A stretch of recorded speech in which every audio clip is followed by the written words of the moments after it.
Уважаеми сестри и братя, благодаря на Господа, че и тази година вече си отиде и настъпва друга, 2016, която е пълна с неизвестности.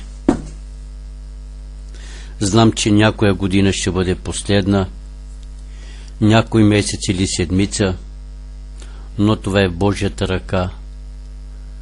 Господ, каквото каже, да бъде Неговата воля. Ние разглеждаме книгата Откровение, Апокалипсиса. Това е най-величествената книга. В нея ние откриваме миналото, настоящето и бъдещето. Така че и тази вечер Господ иска да каже на нашето внимание следващият период на Неговата църква Сардис. Преди да преминем към самият период, нека да поканим Божието присъствие между нас с една благодарствена молитва. Господи, благодаря Ти от сърце. Благослови Словото Си и нека Твоята милост и Твоята благодат да почива над мен, да почива и над сестрите и братята, които ще слушат. Говори на нашите сърца тази вечер, за да може думите, които желаеш да ни кажеш, да окажат влияние върху нашият характер и нашия живот. Каним Те, Господи, да бъде с нас и да ни благословиш и спасиш. В името на Исус. Амин.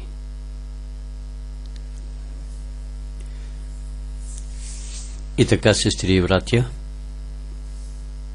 писмо до църквата в Сардис. Нека да отворим Библиите си в книгата Откровение, глава 3.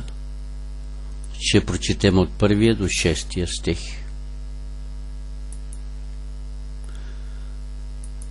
Да чуем ко ни казва Господ там. До ангела на Сардиската църква пиши: това казва онзи, който има 7 Божи духове и 7 звезди. Зная твоите дела, че на име си жив, а всъщност си мъртъв. Събуди се и укрепи останалото, което е близо до умиране, защото не намерих твоите дела съвършени пред моя Бог. Затова помни как си приял и чул и го пази и се покай. И така, ако не бодрствуваш, ще дойда като крадец и няма да знаеш в кой час ще дойда върху теб.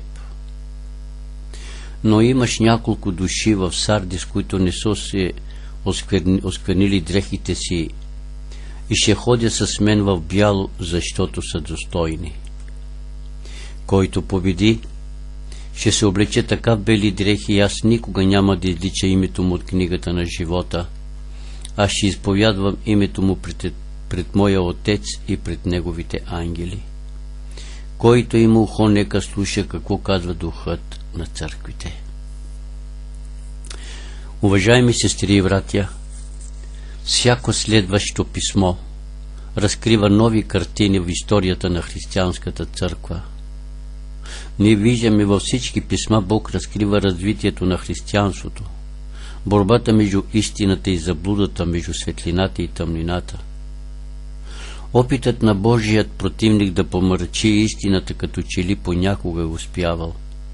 Обаче, сестри и братя, трябва да знаем, че в най-критичния момент Бог се е намесвал и светлината с нова сила е стопявала мрака. Петото писмо ни разкрива един нов период. Ние видяхме апостолската църква, запознахме се с времето на мъченичеството, проследихме издигането на църквата от катакомбите до царските престоли, запознахме се с началото на папският абсолютизъм. Така че ние виждаме всяко писмо, който разкрива особеностите в развитието на църквата в дадено време. И така, скъпи слушатели, усилията, старанията и ревността, в тези неща ние откриваме и разкриваме както положителните неща, така и отрицателните неща.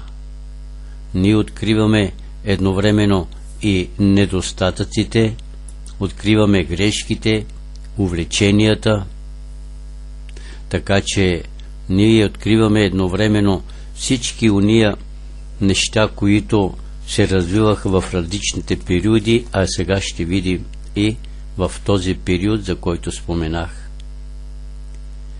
Настъпваше ново време за Божията църква. Времето на тъмното средновековие си отиваше като нещо остаряло и ненужно. Промяната дойде неочаквано, точно когато папството се чувстваше най-силно и непоклатимо. Идването на 16 век бе началото на реформацията. Искам накратко да видим историята и географията на този период на църквата Сардис. Сестри и братия, трябва да знаем, че град Сардис се намира на около 50 мили североизточно от Смирна и на около 5 км от реката Хермус. Това е била столицата на Лидийското царство. Това представлява един красив за времето си град.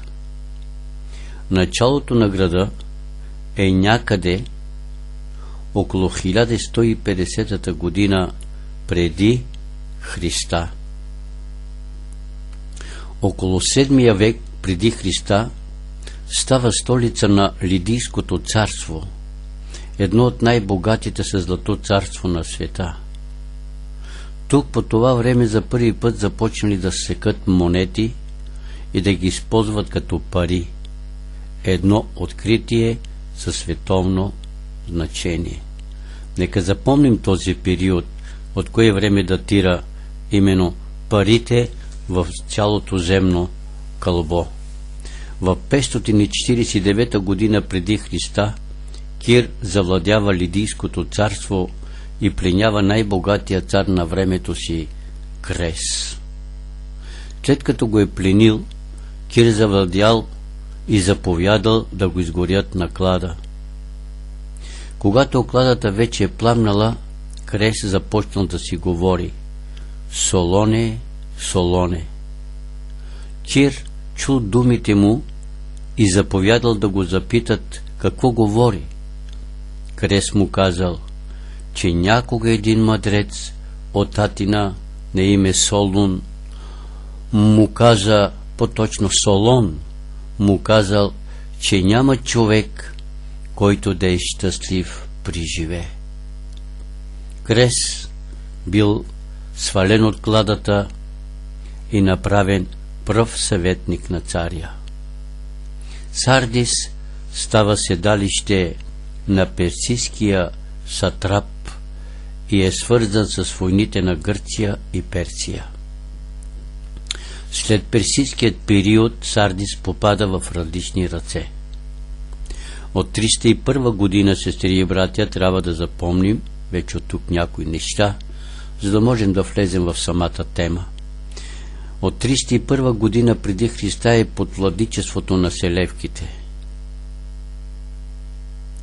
В 100-ната година става владение на Пергамското царство. След това става голям римски център. Става третия по големина град в Мала Азия след Ефес и Смирна. В 1402 година основателят на втората монголска династия Темерланд или Тимур по време на похода си в Европа и Азия го разрушава. От тогава градът е в развалини. От тогава градът, който е бил седалище на епископ или митрополия, това е едно от трите в света, е купища развалини. Днес наблизо до града се намира малкото турско село Сарт. За сега археолозите са разкопали само един огромен храм с размери 100 на 50 метра, с 32 колони, с височина 9 метра и 2 метра в диаметър. Това бил храма на богинята Зибела. Тя е била майка на боговете в Мала Азия. Какво означава името Сардис като период, сестри и братя?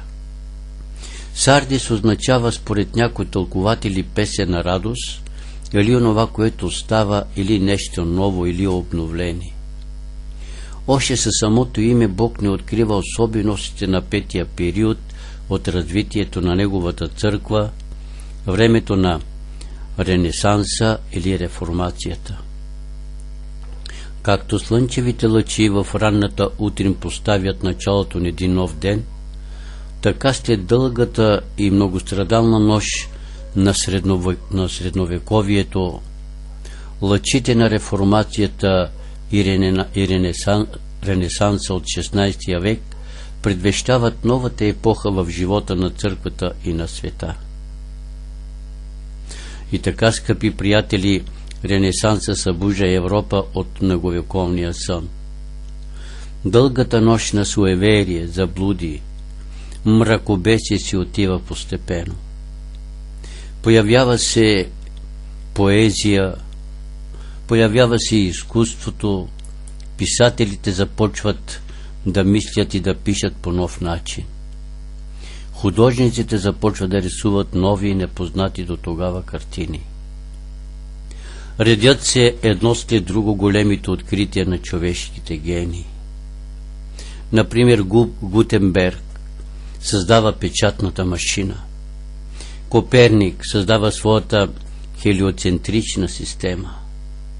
Колумб открива Америка. Васко де Гама обикаля Африка и стига до Индия. Ернандо Магелан прави своето първо околосветско пътешествие.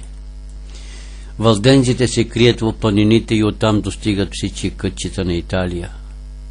Джон Виклиф превежда Библията на английски. Тялото му изгорено и прахът хвърлен в Темза, но Библията достига до ръцете на обикновените хора. Какво да кажем, уважаеми сестри и братя, за Сованарола, който бил изгорен на кладата, но неговият вик е бил: не папа Александър, а Исус е моят изповедник. Чуваме ли, сестри и братя?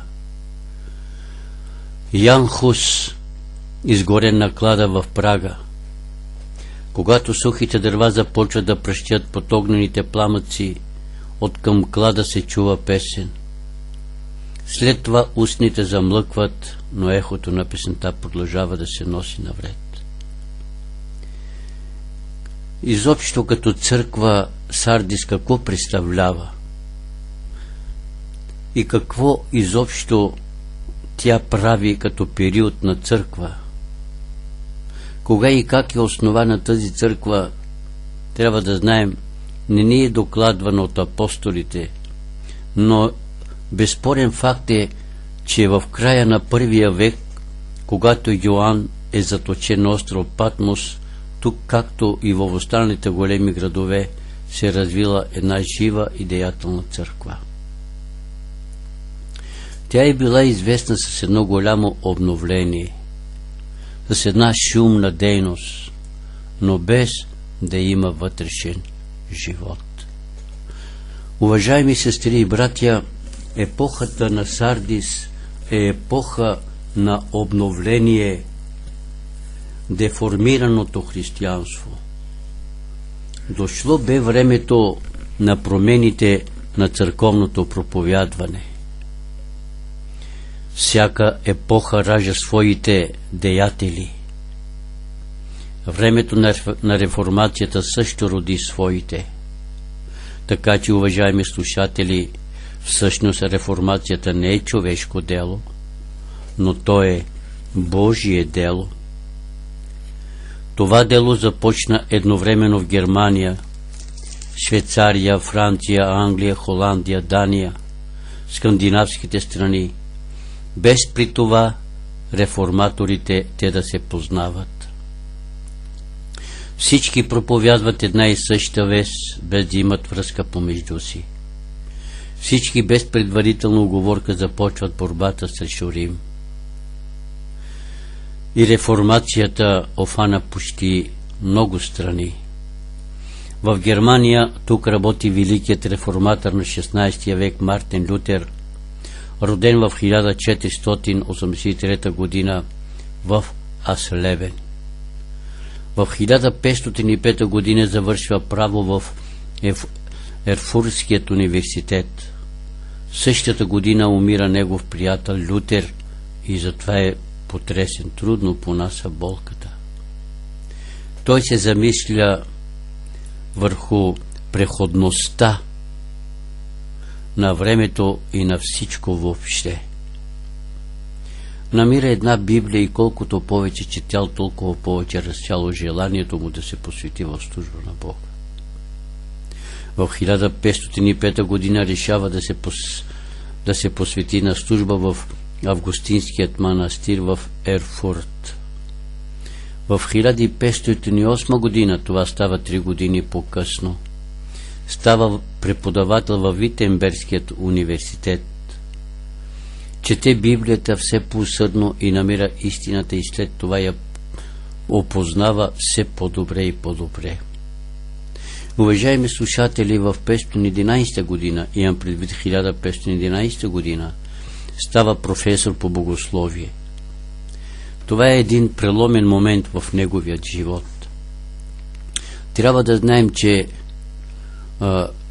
един интерес, и то голям интерес, народа слушал неговата вест, която произлизала от неговата уста, за Божията безгранична любов и доброта, за Христовата любов, за вярата в прощението на нашите грехове чрез кръвта на Изкупителя. Лютер проповядва за мирът, който обладава душата, когато напълно се предадем в Христовите ръце. Никога по-рано такива думи не били чувани. Те сега изпълвали сърцата на слушателите с нова светлина. А тази светлина, която засияла в Витенберг, скоро щяла да озари цялата земя. Нейният блясък се засилва все повече и повече до края на времето. Уважаеми сестри и братия слушатели, в 1517 година на 31 октомври Лютер залепва на вратата на църквата във Витенберг 95 тези си против търговията с индулгенции и въобще против папството. Само една година по-късно, 1518 година, се състои диспут между Лютер и папския пратеник кардинал Кастен. Тук, сестри и братя, трябва да обърнем сериозно внимание, защото последният не може да представи нито едно доказателство от Библията против тези 95 тези. Той само повтаря: откажи се, защото в противен случай ще ти изпратя в Рим и да си получиш наказанието. Обаче трябва да запомним, че в 1520 година и 1521 година папата издава були, с които осъжда на проклятие Лютер и последователите му. След като един човек е отлъчен от църквата и прокълнат от папата, държавата трябва да приведе присъдата в изпълнение. В 1521 година Лютер е повикан на съд в Вормс пред Народното събрание. Обаче приятелите му не му позволява да отиде, но той отказа. И тук трябва да видим, че ако всичките, това са думите на Лютер, керемиди на Вормс станат на дяволи, аз пак ще отида. Каква е тази вътрешна сила, сестри и братя? Един човек, на когото можем да видим Христос в неговият верски живот, в неговото решение и в неговото желание. На 26 май събора гласува наказанието на Лютер, но на път за Витенберг въоръжени лица го пленяват и откарват в неизвестна посока. Това били пратеници на приятел, който го скрива в един замък в Вартбург. Тук Лютер превежда Библията на немски език. В 1524 година в Германия избухва селската война. Онеправданите селяни се борят против едрите феодали и владетелите на голями църковни имоти. Загиват над 100 000 души. В 1526 година се свиква Народното събрание на германските князе в Шпайер. Протестантските князе са повече и успяват да наложат гласуването на резолюция за гарантиране свобода на своето вероизповедание. Уважаеми сестри и братя, какво да кажем за Швейцария? В 1505 година, преди Лютер да стане реформатор, Томас Битенбах издига глас на протест в Базел срещу католическата църква. В същото време известният теолог Капитон започна серия проповеди върху посланието към римляните, в които всъщност проповядва тайната на оправдание чрез вяра. В 1506 година в селото Гларие е бил назначен като свещеник Улрих Цвингли. Тук той отделя всичкото си свободно време за четене на Библията. Именно това е определило неговата дейност като проповедник. Само около 7 години, уважаеми сестри и братя, по-късно, в 1513 година, в Швейцария идва папският пълномощник Бернари Самсон, за да продава индулгенции. Обаче тук ние виждаме Цвингли издига глас против тази срамна търговия. Това е всъщност началото на реформацията в Швейцария. Малко по-късно към швейцарските реформатори се присъединява блестящия млад студент Жан Калвин. Уважаеми слушатели, това е един от бъдещите реформатори, чиято дейност и влияние в някои случаи надминават дейността даже и на Лютер, който говорихме до сега. Има още дейци, които наистина Божията светлина е действала в техните сърца по един такъв начин, че никой не е бил в състояние да ги спре. Какво да кажем във Франция? Лефер поставя началото на реформацията в тази страна в малкото градче Мо. Той беше старец, мъж с обширна ученост, професор в Парижкият университет. Той започна в около 1510 година. По-късно долото му е продължавало от Жан Калвин. Какво да кажем за Холандия? В Холандия излиза от една холандска провинция Меню Симонс, възпитан от римокатолическата църква, посветен в свещенически сан. Той бе съвсем невеж в Библията и не искаше да я чете, да не би да се подмами и да приеме някоя ерис. След известно време той е доведен до изучаване на Новия завет, след това Лютеровите писания и накрая приема и реформираната вяра в него става нещо, която наистина наделява на всичко старо, което бе в него, като мога да кажа идоли, слабости или недостатъци. В Дания работи Таузен, в Швеция двамата братя Петри, в Англия работи Тиндал. Това бе другият товар, който не бе наложен на Тиатир. Бе дошло времето на Сардис, което означава подновяване, или както преди малко обяснихме в началото в увода, нова песен на радост. И сега нека да си отворим Библиите в трета глава, първия стих от книгата Откровение. До ангела на Сардийската църква пиши: това казва онзи, който има 7 Божи духове и 7 звезди. Зная твоите дела, че не име си жив, а всъщност си мъртъв.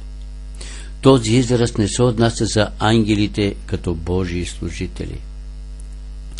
Тук Исус е представен като съдържащ цялата пълнота на Божеството. Държайки служителите на църквата, а и на църквите, той крепи и цялата си църква.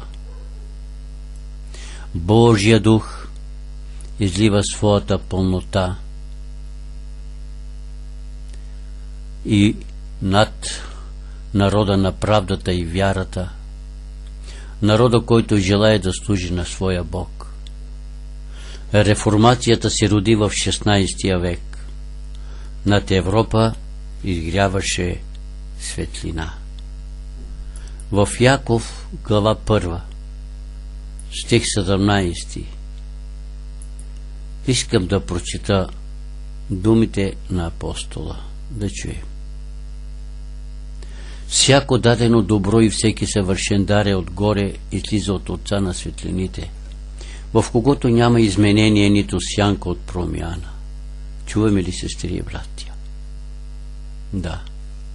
Тук реформацията си казва вече своята дума. Така че, след като живеем последния период на църквата, дано Божия дух да направи в нас една истинска реформа и пробуждане, за да бъдем наистина истински реформатори, които ще приключат делото в това последно време на човешката история. Божието Слово донесе светлина до всички реформатори. Всъщност те се родиха от Библията.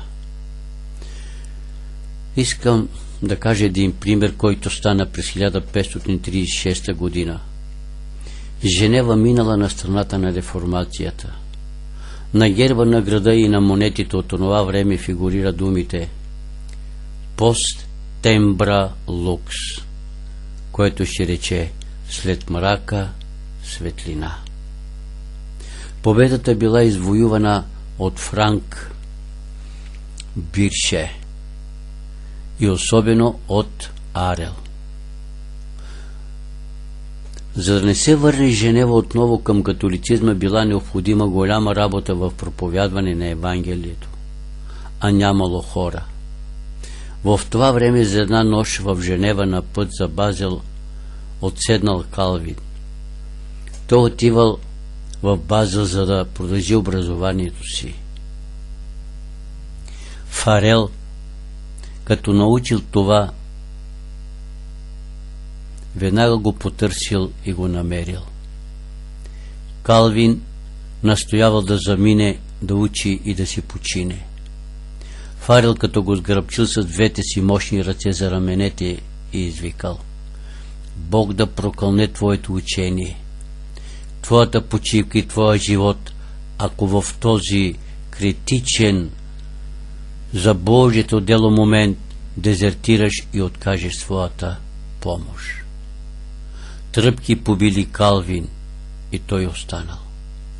Велики хора, родени от Библията и озарени от Божия дух, са действали по един такъв начин, които поставяли всичко на първо място. Божите неща са ги поставяли първостепенно, след което всичко бе на второ място. Реформацията на 16 век не е приключила. Делото продължава и сега то се нуждае от хора, готови да му се посветят. И в този последен период, в който вече ние сме навлязли, има предвид 7-ият период Лаодикия, Бог изисква и за наше време истински реформатори, истински хора, които са се пробудили, хора с чисти сърца, чисти умове, чисти погледи, чисти ръце, които да работят за делото му и да го приключат, защото време се постави покрива на неговата църква. Делото е към своят край. Братко и сестро, ще работиш ли? Ще работиш ли на Божията нива? Ще работиш ли в Божието дело? Ще направиш ли най-необходимото от своя страна? Ще дадеш ли всичко от теб? Господ чака. Чака души да дойдат на нивата. Не дей да плачеш само и само да намираш кусури и да гледаш недостатъците на някой. Остави се от тази работа. Гледай положителното и хубавото в братята и сестрите и в църквите. Не гледай бутилките вече. Гледай приятния мирис на розата. Гледай хубавите цветове. Господа ни помогне в това последно време наистина да бъдем истински реформатори и истински християни, които да носят името на Господа достойно и да се причислят към църквата на остатъка, които ще приключат Неговото дело. Дано да бъдем от тях е голямото ми желание. Амин. Сега в края, след проповедта, нека да преклоним глави и да се помолим. Господи, благодаря Ти, че Ти откриваш истините, чрез които желаеш да ни запознаеш с Твоето дело, с Твоята църква и различните периоди в различните години. Но, Господи, ние виждаме и в този период, където има хора, мъже, наистина реформатори, които са работили за Твоето славно име. Господи, знам, че наградата е от Тебе. Знам, че няма да ги оставиш. Знам, че Ти ще им дадеш най-необходимото, което ще бъде, за да може да се радва с Тебе през цялата вечност. Ето, ние се намираме в Твоите обятия. Желаем и ние да Те приемем и да Те бъдем пряки инструменти. Благослови не и опази не, Татко, през тази нощ. Опази не, Татко, а и за бъдеще, за да можем наистина да бъдем истински последователи в Твоята ръка, за да се причислим към числото на разумните девици за спасение. Да бъде вечна слава на Тебе, Татко, на Тебе, Исус и Святия Дух, чрез Христа. Амин.